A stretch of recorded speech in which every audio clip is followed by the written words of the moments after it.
Conversation with myself like this better work. That's why I get peace of myself almost every verse. I spent my whole life grinding, I ain't asked for help. I used to starve as a kid, I had to feed myself. Remember all the hard times we kept trying, and we rise and we fall. The times we had to walk, now we stay flying. Now we grind till we ball. We gon' smoke it fuck. She gon' pop this perk in and open up. So that pussy from the back and now I'm smoking her. Swear it feels just like the ocean when I'm stroking her. Ooh. She don't cry when we fucking, she a bitch, yeah. I roll up wood while you smoking on this dick, girl. Meditate and penetrate, that my shit, girl. We could trip our shrooms or travel somewhere out of this world. I'ma lit that pussy like this wood we been smoking on. She my favorite drug, I'm addicted, trying to overdose. Titties in my face, I'ma kiss them in that motorboat. Rolling off this class in my feelings, so I overlove her. If she had a nigga before me, then it's over for her. Oh, I'ma move the winds in the ocean for her. We gon' take flight for the night, gon' be alright. Then this pussy bite and it's tight, we up all night. Ooh, we gon' smoke it for. She gon' pop this perk in and open up. So that pussy from the back and now I'm smoking her. It feel like ocean wash. We gon' smoke it for. She gon' pop it. Welcome to another episode of Artist to Artist Podcast at the AV Club. It's your boy Westside, and I got a special guest with me today. Yo, it's your boy OG Kurb, man. OG Kurb 954. You already know what the fuck going on. Let's go. Thank you, man. I appreciate you pulling up. This is an interview that I've been waiting on for a minute. Like, I've been wanting to do this interview. Sure.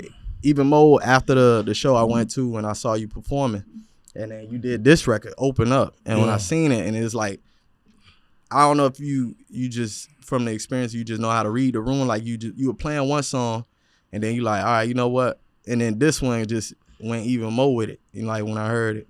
It's just, I just know how to forget reading the room, bro. I control the room. I make it what I want to make it. You know what I'm saying? Yeah. Because 9 times out of 10, I don't be knowing who finna be there when I pick the songs that I'm gonna perform, you know? Yeah. But that night, I really was just trying to be chill. You know what I'm saying? So I did that and a hype song. Because usually I just do a bunch of hype songs, but, you know. Yeah. I'm pretty sure you talking about that South Beach, right? No, the one, it was in Hollywood, I believe. That one in Hollywood, I think Nino was the... Oh, that one. Yeah. Okay. Yeah, that night, I was on some lit shit that night. Yeah. I don't know what made me do it that night then. Yeah. Thought you were talking about another night, but yeah. Nah, it was a perfect switch. Like, I heard the first one and I was like, okay, I was already bobbing to it. But then I heard this one, I'm like, oh shit, I like it even more. Right. So I always like to start off with this question, like, where did music start for you? Like, who would you give credit to playing music in your life? I gotta kind of like split it between like 3 people, if that's okay. Mm-hmm. My older sister, one, because she always listen to music. She listen to everything, bro, like all type of shit. Whenever I went in her room, it was on BET or MTV. She had a bunch of tapes and CDs. Yeah. My mom, for some reason, she used to buy me CDs for my birthday, like in Christmas and shit. She buy me shit that was like relevant. Like, she used to buy me Nate Dogg, Bone Thugs, and then my god brother Dirt. He used to freestyle and shit, so I picked that up from him. So my love of music came from like all 3 of those aspects. Yeah. Shout out to them. I could relate. Growing up, I grew up with my auntie. So like with my auntie, I got like 4 cousins, you know, so every single one in different age groups. So, you know, like as a kid, you know, I'm getting Tupac and Biggie from my older cousin, like my middle cousin. I was getting Ludacris, T.I. from my female cousin. I'm getting Lauryn Hill. Right. So how you got into as far as doing music? Was this something you always knew you wanted to do, or was this something like you just came across? Yeah, I mean, because my first time doing it, like I said, I seen the older niggas doing it, and I did it. And I was good. And the reaction I got was just like a drug, bro. Like, I love that reaction. Like, damn, I'm good at this. Like, people like that I just did that. Like, yeah. And rapping was like the only thing that I was undeniably good at. Like, if I walked in a room, I know I was amongst the best in the room. Yeah. You know, like I played sports and shit, but I wasn't like that nigga in sports. You know what I'm saying? But with rapping, music in general, writing, anything like that, yeah, I was that nigga. So as far as like doing your first song, like how did that come about? How was that experience? My first song, like freestyle, Yeah. was dope. But the first thing I actually ever wrote probably was like something gospel or like something like motivational. Cause my mom knew I could rap. Yeah. So when she found out I could rap, like she told everybody.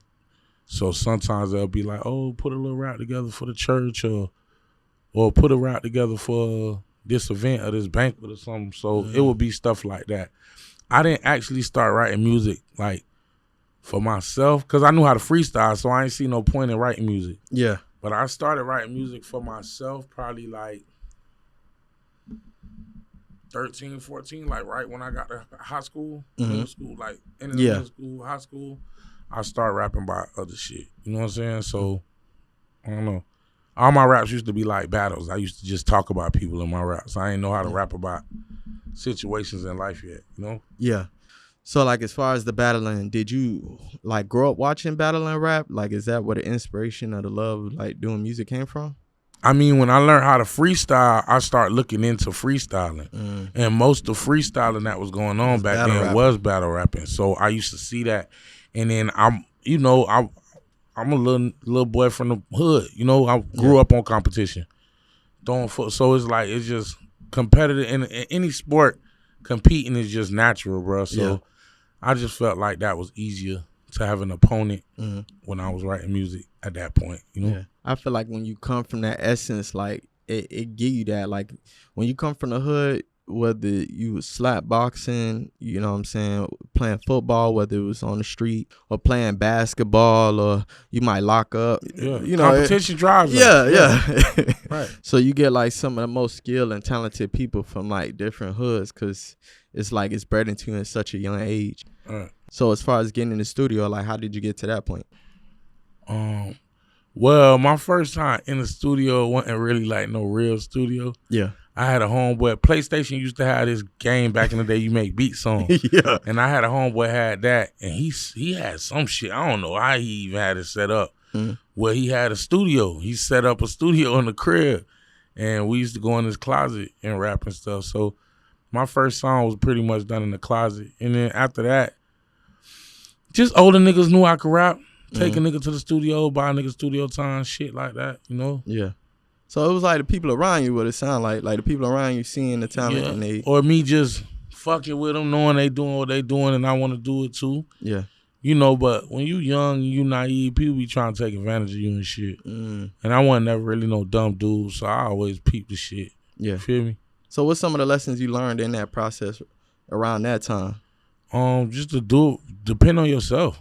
Do it yourself. Don't ever sit back and let nobody else just take control of your shit. You know, even if you got people helping you, like, you know what the fuck going on with your shit.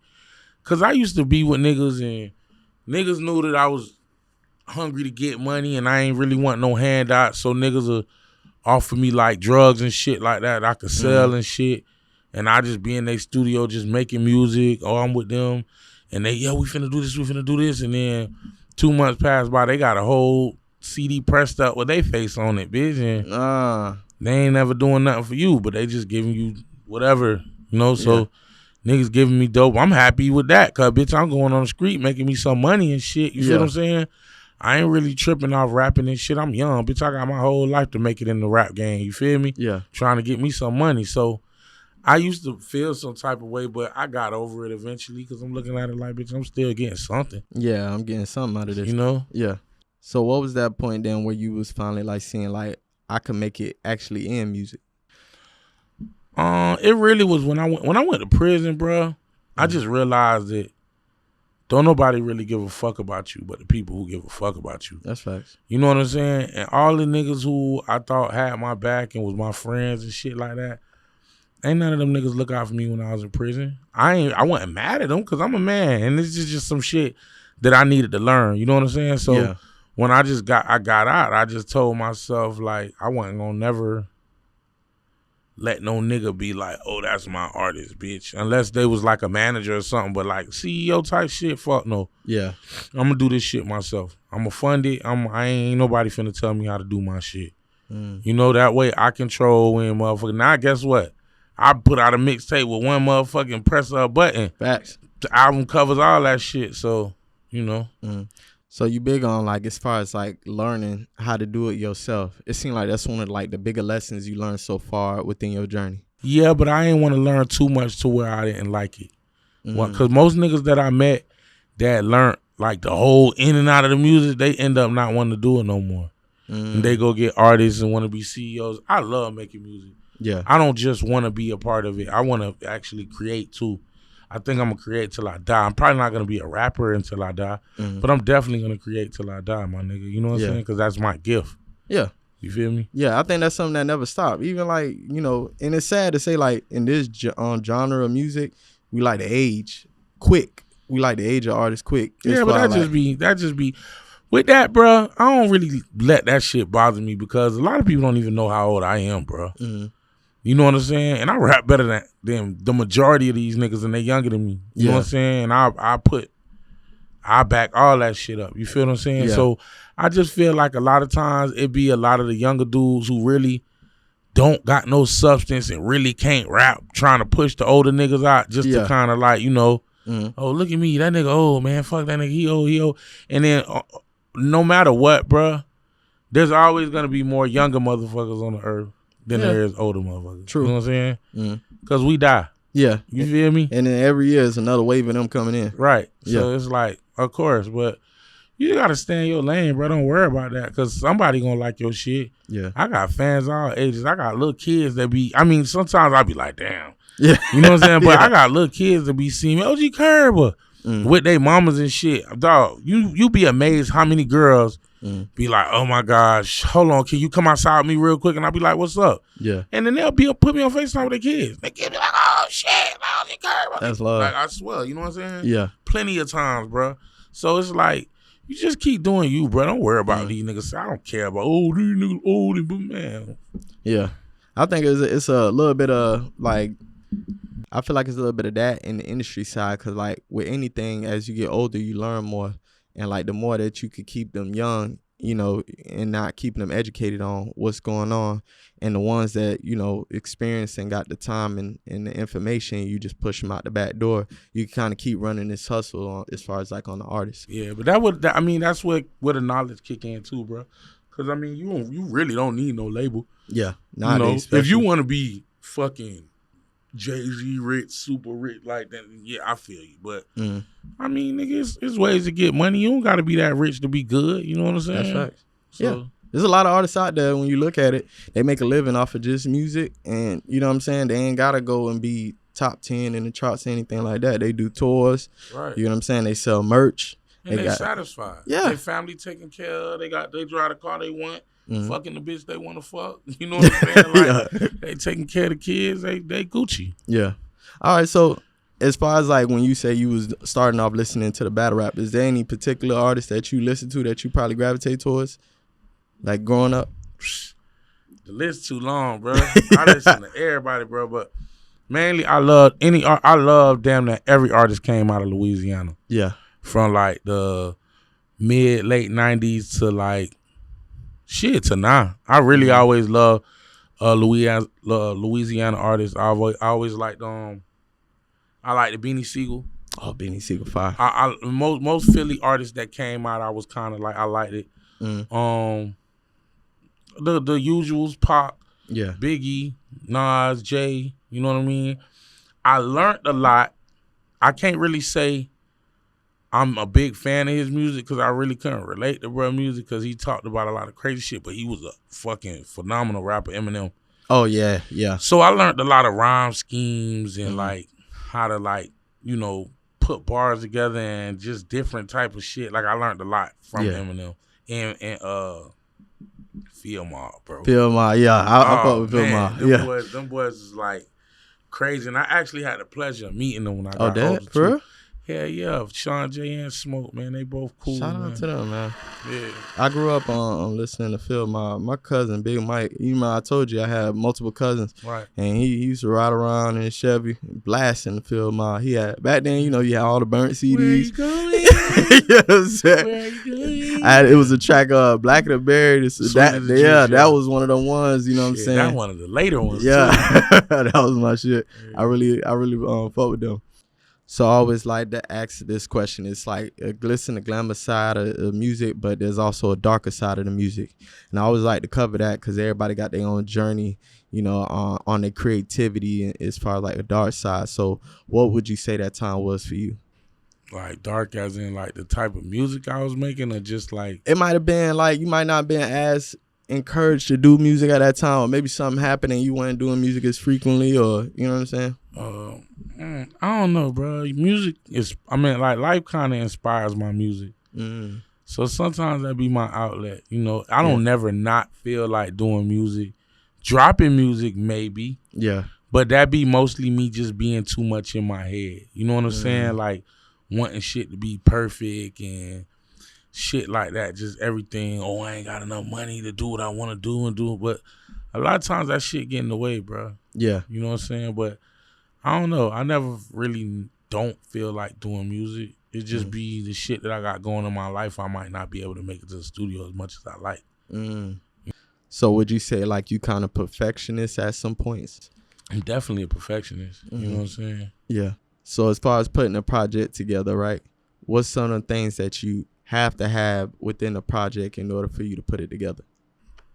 Depends on the project, you know? Like, I dropped a project full of fucking club music before. Straight club music.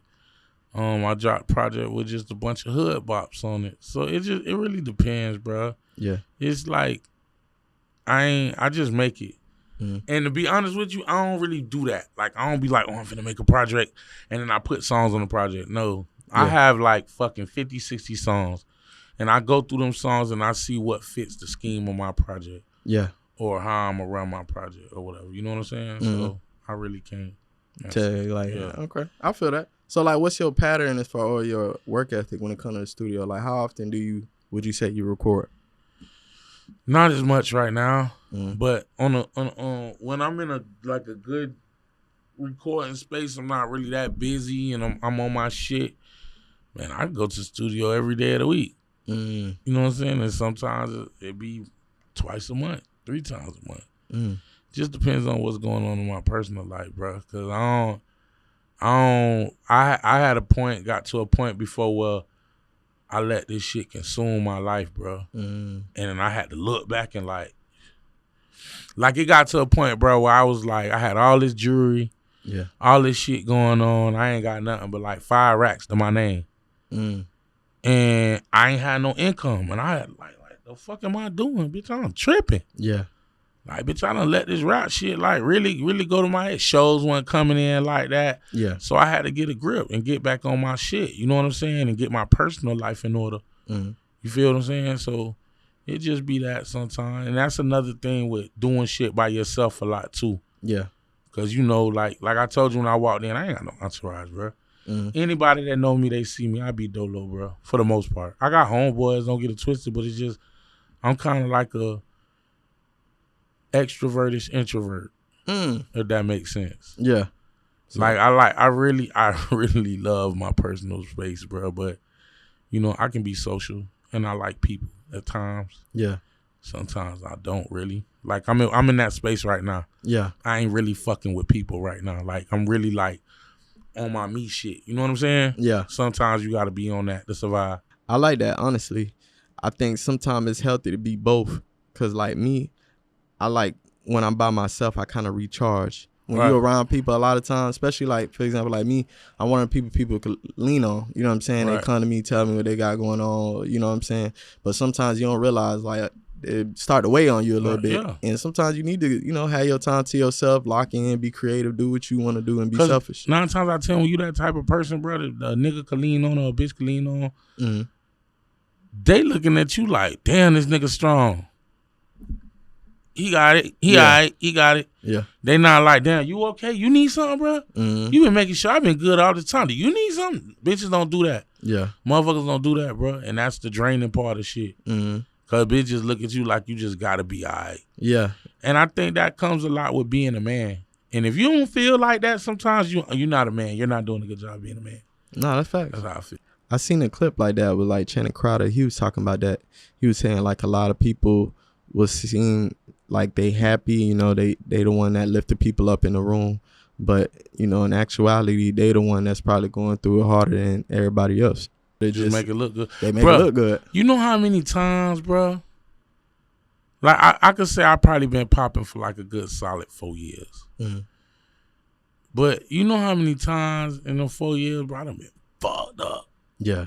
Like, and I'm smiling on the TV, on the Instagram or internet, making people laugh and shit like that. Bitch think I got everything figured out, but I'm going through it, my nigga. You know what I'm saying? Yeah. But hey, that's just life, you know? Mm-hmm. Now, that's real, honestly.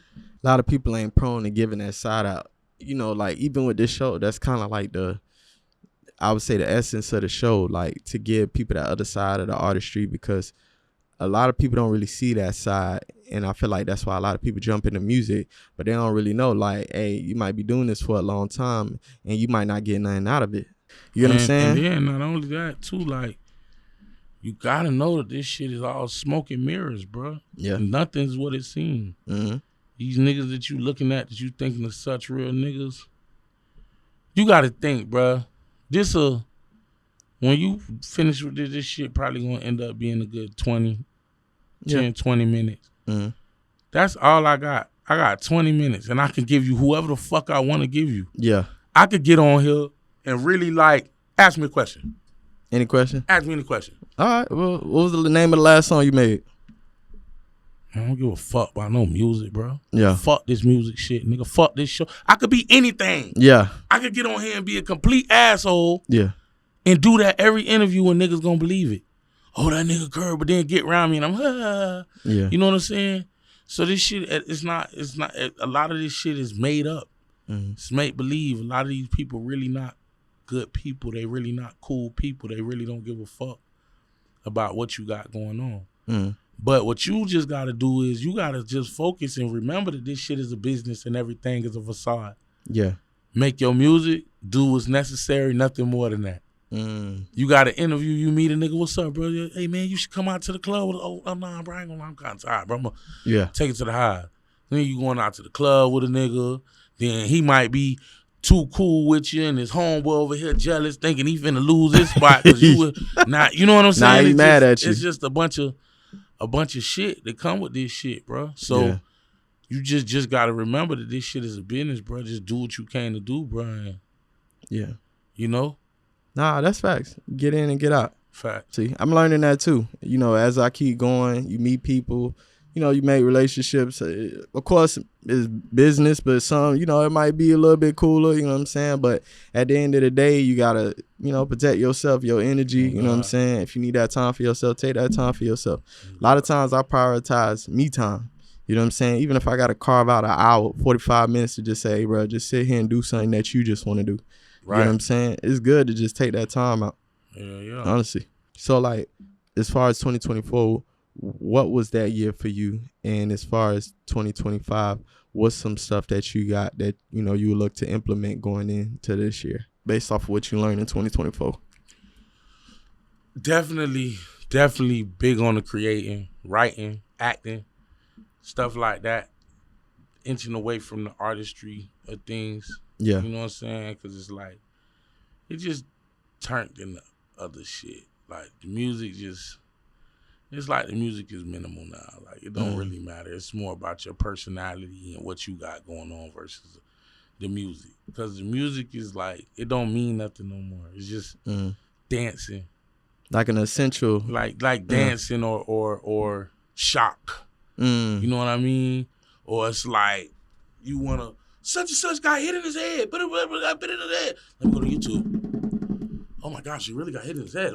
Like, you know what I mean? And it's just like, you feel me, bro? I ain't gonna lie to you. The most interesting album that I heard in a while, bro, was SZA album. The album with Blind on it. Yeah. Cause it was just so diverse, bro, and I really felt it, and it really gave me that feel, that reminiscent feel. Like I like music that make me reminisce and think about shit. Yeah, time travel. Think about the music we listening to now, bro. Like, yeah. What are you reminiscing on? What's the lifespan nowadays? What's the lifespan of a song? Yeah, it's just like most of the shit these niggas rapping about is shit that the average nigga ain't never seen or done. You know what I'm saying? The average nigga like. Not to say nothing about, bro, his shit jamming. D-Lo, I ain't gonna lie, D-Lo jamming. Yeah. He got a club on Smash, but half the shit he rap about, most of the niggas who rapping this shit can't relate to that shit. Yeah. There's niggas who can, because there's a lot of niggas out here getting money. But it's just like... It's kind of like fantasy. You know, and exactly. Yeah. That's what it is. I think that's what it is now. Like, nowadays when I think about it, you take things like GTA, they about to drop a new one. That's fantasy. Like... Everybody, create their player, they selling their drugs, they robbing this. Some people like that because it give them something like a life that they not living that they could resonate with. You know what I'm saying? So I feel like, they do the same thing as far as the music. But me personally, I like music, like you said, I could resonate with. Something that give you a time travel feeling. You know what I'm saying? You hear the song, kind of make you feel like a certain time where you life might have been a little more simpler and stuff like that. So what's some stuff that you got in the works right now? I got a movie coming out. Shit. I got a couple scripts on the table. People want me in their movies, but I'm just trying to make time for it. Just dedicate my time to that. I got music coming out on P Valley.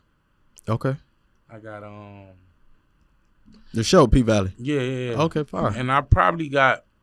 I'm gonna drop like the rest of the music I got this year, bro. Yeah. And I think I'm gonna just go into writing, bro. You know, just worrying more about getting my money versus like the fame aspect of things. Yeah. That's real. Honestly, with the music, it's way more different ways to make money than just being an artist. Of course. You know what I'm saying? And a lot of people don't know that because they're looking so much at the forefront, like, oh, bro, up front. And they looking at that and thinking like, this the end all be all right here. But there's writers, engineers, producers, you know what I'm saying? There's, like a lot of your favorite, like when people be seeing one hit wonders and shit. Yeah. A lot of them niggas writers now. Yeah. Yeah. They go get the bag elsewhere. Because it's like, bro, you'll make this dope ass song, you'll put it out, then you got to put all this money behind marketing. And hopefully it hit and you get your money back in streaming and shit like that, or show money and shit like that. Yeah. And then when it's all said and done, and you look at the profit for this album, yeah, you like, damn. yeah. Like, I spent motherfucking $150,000 to make $180,000. Yeah. I don't do that shit again. I'd rather just put this out, bitch, and make this $100,000. And I don't gotta put no money into nothing. And you ain't getting pulled nowhere too. You ain't gotta go here, there. You can literally be from the comfort of your crib, write a song, that shit playing everywhere, making money, and you sing from the comfort of your crib, chilling. Facts. You know what I'm saying? So at the end of the day, it's whatever works best for you is what I say. You know what I'm saying? As I keep going, and another thing that I want to get more involved into is interviewing people that's all in music in different aspects. You know what I'm saying? Because I think that's important to give out, you know what I'm saying? Whether it's an A&R, you know what I'm saying, producer, a manager, and just give different sides of the music. Because, a lot of people, they love music, and they might get in thinking, oh, I got to be the artist. You might not supposed to be an artist. You might need to be the manager. You might need to be the promoter. You get what I'm saying? So just to give different sides of it. So, like, where can they find you at? OG Kurb, OGKURB 954, everywhere. Okay, bet. Also, follow him on YouTube. Hit that notification bell. Anytime he dropping any visuals, anything that he got coming out, it'll come directly to your phone. Hit that following button on the DSPs. So, anytime he dropping music, you'll get a notification directly on your phone. Also, follow A2A.podcast on all platforms. You can find us on Instagram, TikTok, Threads, Spotify. We everywhere right now. And also follow the AV Club Studios if you ever need any help starting your own podcast.